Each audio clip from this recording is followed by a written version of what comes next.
A dívida americana chegou a níveis inéditos e ela vem crescendo exponencialmente. Então é normal que exista uma tensão muito grande, né, a essa dívida. E como que isso vai conseguir se sustentar, né? Afinal de contas, em 2010, ela chegou a 13 trilhões de dólares e 10 anos depois, em 2020, logo ali na pandemia, ela cresceu para 23 trilhões de dólares. Mas hoje, em poucos anos depois, né, agora nós estamos chegando praticamente em 2024, ela já tem 33,9 trilhões de dólares. Então a gente sempre ouve uma narrativa de colapso. Isso é insustentável, essa dívida ela cresce exponencialmente e a tendência nos próximos anos ou até meses é disso aumentar, é de você precisar de cada vez mais dívidas, principalmente quando a gente tem uma taxa de juros que está alta, então você precisa arrecadar mais impostos, mas o que chega uma hora que fica cada vez mais difícil e você vai precisar ter outros mecanismos, ou seja, você vai emitir mais dívida para pagar os juros altos daquela dívida já existente e vai sempre rolando. E é isso que cria aquele efeito de bola de neve que todos sabemos. Então o que eu quero responder hoje são três coisas, né? Como que os Estados Unidos conseguem manter isso até hoje? Quem que vai comprar uma dívida exponencial? Será que não vai dar o calote em algum momento? E também, por que que esse é um problema, na verdade, mais complexo do que a gente imagina, para poder se sustentar de uma forma que às vezes a gente não consegue entender. Então você vê uma narrativa na mídia de você ver países como a China, por exemplo, se livrando dos bonds americanos, que são os títulos da dívida pública, né? O mercado de bonds americano. Ele é um mercado mundial, muitos países, quase todos os países hoje têm na sua carteira como uma forma de poupança, você ter os bonds americanos. E você percebe ali uma narrativa, principalmente com os BRICS, com todas com todo esse bloco que vem criando um contraponto aos Estados Unidos, de que, na verdade, nós não precisamos mais dos bonds americanos. A gente quer se livrar disso, a gente quer comprar ouro, a gente quer fazer acordos bilaterais entre esses países para poder justamente se livrar dessa hegemonia americana. Só que o que você percebe é que todos os leilões que acontecem, né? Então toda quarta-feira tem um tipo de leilão específico para títulos de curto prazo, para bonds de curto prazo, que são os T-bills americanos, e aí de vez em quando você tem os leilões para os de longo prazo também. E aí você percebe um pouco da demanda que acontece nesses leilões, e é de se esperar que você não tem uma demanda muito grande porque a preocupação seja cada vez maior com esses títulos. Porém, não é bem o que você vê. Toda vez que existe uma nova emissão de bonds americanos, eles vêm sendo unidos com quase 2,5 vezes mais demanda do que a oferta. Ou seja, é por isso explica a queda dos juros, né? Quanto mais demanda você tem por um bond, menos os Estados Unidos têm que pagar em juros para essas entidades, né? Seja países, seja bancos, seja não bancos. Então isso acaba baixando ultimamente a taxa de juros, principalmente para os títulos de longo prazo. Então, os Estados Unidos ficam com essa tensão muito grande, mas o que a gente precisa entender é que é um jogo bastante relativo. Então, eu quero entrar um pouco mais nesse assunto. Quando todo mundo focando nos Estados Unidos, você acha que você realmente está na beira do precipício. Os Estados Unidos vão entrar em colapso. Não é bom você ter uma dívida exponencial. E eu concordo com você, não faz o menor sentido você achar que existe uma sustentabilidade no longo prazo para uma dívida que cresce exponencialmente. O grande problema é que todos os países precisam fazer a mesma coisa.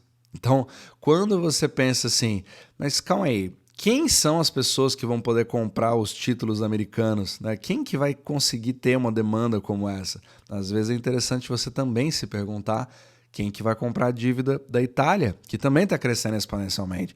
Quem que vai comprar a dívida do Brasil, que a gente já viu agora que o balanço do Brasil está cada vez pior e pode ser que isso não se sustente, que no ano que vem aumente mais ainda o déficit. Essa dívida também é exponencial, principalmente com os maiores juros reais do mundo. E quem vai comprar a dívida do Japão? Quem vai comprar a dívida da China? Essas perguntas não são feitas. Então é muito importante a gente ver que isso é um jogo relativo. E no caso dos Estados Unidos, como praticamente todos os outros países, você também tem metodologias para garantir que, por acaso, se a demanda não for o suficiente, você também consegue aumentar o compulsório nos bancos, né? Fazer os bancos terem uma reserva maior para você poder comprar, eles manterem isso no seu balanço, você pode fazer isso por decreto. Ou também você poder aumentar na parte da aposentadoria dos americanos, que a gente chama de 401k, né? Ou IRA, que são aposentadorias ou ligadas ao empregador, ou uma aposentadoria individual. Você pode também colocar que parte do portfólio, um percentual maior, tenha que ser feito de bonds. Mas nada disso foi necessário até o momento. Então, hoje, o que eu percebo é uma diferença de foco, certo? Todo mundo foca nos Estados Unidos como sendo aquela economia que vai acabar entrando em colapso, sendo que isso acontece, na verdade, no mundo inteiro. E aí cria uma dinâmica muito mais difícil de você poder lidar. Então, quando a gente volta para essa narrativa da China, dizendo que ela, na verdade, está se livrando dos bonds americanos, é interessante você tentar ver o porquê disso, né? Por que ela está se livrando dos bonds americanos? Será que é uma preocupação que vai ter algum tipo de colapso na dívida americana e eu estou me livrando dela? Ou será que a China também não tem os seus problemas internos e ela, na verdade, está tentando obter cash? E esses cash são dólares, porque a própria China, como eu já disse até nos capítulos anteriores, ela está dentro do sistema euro-dólar. Ela precisa de dólares para pagar suas próprias dívidas, que também foram contraídas em dólares para o próprio crescimento da China. Então você percebe como uma coisa está entranhada com a outra, não tem nada necessariamente a ver com o movimento de acabar com o neo-imperialismo americano, etc., né? Para você poder... É muito interessante, você consegue romantizar isso de uma forma excelente, dá um excelente artigo de jornal, porém, não é bem o real motivo. E muitas vezes você percebe até aquela narrativa de que não, na verdade, bancos centrais ao redor do mundo estão comprando ouro cada vez mais. E eu entendo, concordo com você que isso está acontecendo. É claro que o ouro é uma forma de segurança, né? Eu tenho um capítulo sobre isso que eu falei recentemente, só que ao mesmo tempo você está antevendo o quê comprando ouro? Você está antevendo uma preocupação necessariamente com o dólar ou com os Estados Unidos? Ou será que você não está tentando comprar ouro por causa de um problema interno seu para que você tenha liquidez suficiente caso você tenha um colapso do sistema financeiro?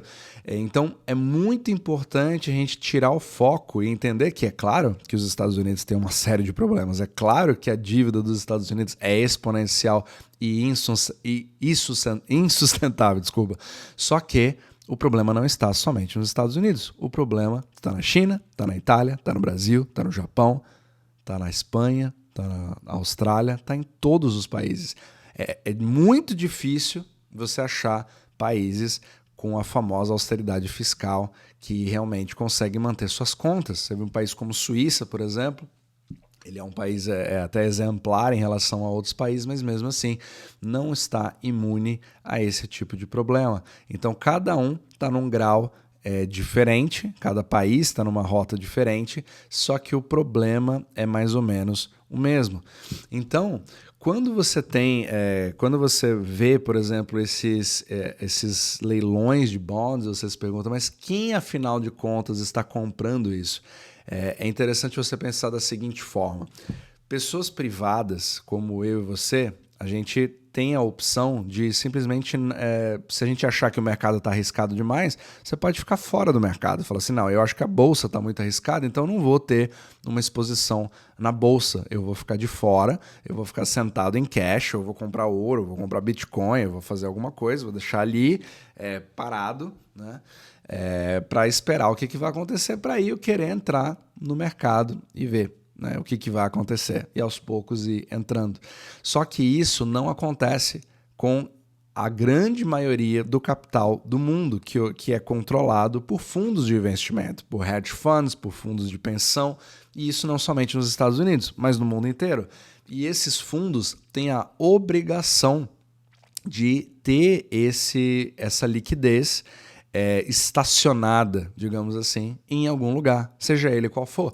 E mesmo que você veja um mercado, se você hoje acredita que exista um problema sério que vai entrar em colapso, etc., e você preferiria ficar completamente fora, sentado em cash, como um Warren Buffett, por exemplo, né, faz muito isso, você provavelmente não vai ter essa opção. Se você é um fundo, você precisa deixar isso sentado em algum lugar. Então, mesmo que todas as opções do cardápio sejam ruins, você vai escolher a menos pior. Então, o jogo é o jogo é o jogo relativo. Então, mesmo que os Estados Unidos estejam ruins, talvez a China esteja pior. Talvez o Brasil esteja pior. Então, ele vai precisar pagar um juro maior por aquele bond, certo? Que é o seu prêmio de risco. Mas mesmo assim, mesmo que você acredite que os Estados Unidos têm uma dívida exponencial, você ainda vai comprar os bonds americanos, porque é melhor comprar isso do que um bond de outro país. E é melhor comprar isso do que o mercado de ações de um outro país, que é muito mais volátil. Às vezes você não tem nem autorização para ir para uma coisa mais arriscada. Então você precisa ir para o que é mais seguro e mais líquido ao mesmo tempo, para você poder sair dessa posição a qualquer momento. E o título mais líquido e mais seguro do mundo, que é praticamente livre de risco, são os títulos americanos, são os bonds americanos. Mas quando eu falo livre de risco, não significa que não exista a chance de ter algum tipo de problema com esse título, com esse bond. Mas, na verdade, os Estados Unidos vão devolver o seu dinheiro. Se você compra um título por $1.000, né, com o valor de face de $1.000, você compra ele descontado por 970, por exemplo, você tem a garantia de que o governo vai te devolver $1.000 no futuro, mesmo que esses $1.000 não valham muita coisa. Muito importante você entender isso. Eles vão garantir o pagamento dos $1.000. A questão é, os seus $1.000 vão ter coberto você pela inflação? Não necessariamente, mas você vai receber de volta. É por isso que é importante você ter essa noção do que significa livre de risco. E os Estados Unidos, no caso, o mercado todo financeiro, independente dos escritórios ali de rating, né, o Moody's, tal, colocando aquela nota, falando que está fazendo um downgrade, isso não afetou em absolutamente nada o que aconteceu com os bonds americanos. Eles continuam sendo extremamente desejados e as compras não param de aumentar. Então ele acaba criando esse paradoxo, né? Uma dívida que é horrorosa, que vai explodir, mas ao mesmo tempo todo mundo compra cada vez mais. Isso é explicado pelo jogo da relatividade. Então, quando você se pergunta assim, o que aconteceria numa crise de dívida soberana nos Estados Unidos? Talvez a resposta comece por você tentar ver o que acontece quando os bonds italianos então vão começar a falhar, quando os bonds chineses começarem a falhar, quando os bonds australianos começaram a falhar. E provavelmente, caso isso aconteça, você vai sair, os fundos vão sair de um país e eles vão tentar ir para um país um pouco mais seguro. E aí você percebe que a probabilidade disso aumentar mais ainda a demanda pelos títulos americanos, pelos bonds americanos, é maior ainda. Então, isso acaba criando um paradoxo. Quando todo mundo está focado na camiseta menos suja, digamos assim, né? que é o que muito pessoal do macro que eu sigo, né? O Brent Johnson é o que mais fala sobre esse assunto. Inclusive, isso aqui é inspirado na teoria do milkshake do dólar, que eu recomendo fortemente você ver esse capítulo que eu fiz sobre o assunto. Vou fazer vários outros sobre isso.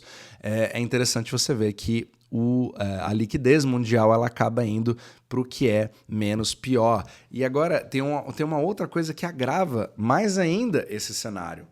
Se você tem uma dívida insustentável, digamos, na Itália, digamos assim, você pode ter políticas que vão começar a deixar aquela economia cada vez pior. E a Itália ainda tem o problema de não ter um banco central próprio, ela está ali presa no euro. Agora, você pega um país como a Turquia, por exemplo, que tem as suas dívidas em dólares, eles vão começar a imprimir cada vez mais liras para poder manter aquele jogo acontecendo de acesso aos dólares para estar na economia mundial. Porque sem acesso aos dólares do sistema euro-dólar, você não consegue fazer o comércio exterior acontecer. Então isso cria um efeito efeito cascata, mas quanto mais você imprime liras para comprar os dólares, mais inflação monetária você cria no seu próprio país e mais você afeta a sua própria população. Só que para você poder emitir isso, você também precisa aumentar a sua dívida exponencialmente. Então a sua curva exponencial acaba sendo mais exponencial do que a curva americana. Só que isso acaba gerando mais compras de bonds americanos. Olha o paradoxo de você ter uma curva exponencial, mas que ela acaba sendo coberta por outras curvas exponenciais. É esse assunto que eu acredito que seja pouco falado. Então, você pode até chegar à conclusão de que é uma implosão do mercado de dívidas dos Estados Unidos possa vir a acontecer. Possa ser que isso aconteça. Pode ser que isso aconteça, pode ser que isso não aconteça. Mas mesmo que você acredite que isso aconteça, você vai precisar ver tudo o que acontece em volta antes. Então o mercado italiano vai ter que explodir, o mercado brasileiro vai ter que explodir, o mercado japonês vai ter que explodir, o mercado chinês vai ter que explodir também. Então é muito importante esse jogo de relatividade e você tentar entender que é tudo um sistema altamente integrado, porque todos os países se devem em dólares entre eles mesmos. As dívidas em dólares não têm necessariamente os Estados Unidos do outro lado da jogada. Então, o dólar não pertence somente aos Estados Unidos, ele pertence ao mundo inteiro ao mesmo tempo, certo? E isso cria uma série de contracorrentes que deixa praticamente impossível você cravar qualquer tipo de coisa. Por isso que a macroeconomia é tão complicada, mas ao mesmo tempo tão fascinante. Então, é muito importante, antes de você ver, às vezes na mídia, algum tipo de coisa falando sobre a próxima dívida americana, né? Vai chegar aos 40 trilhões, vai chegar aos 100 trilhões, qual que é o número mágico para uma explosão? Ninguém sabe, porque todos os outros países continuam e provavelmente vão continuar comprando as dívidas dos bonds americanos.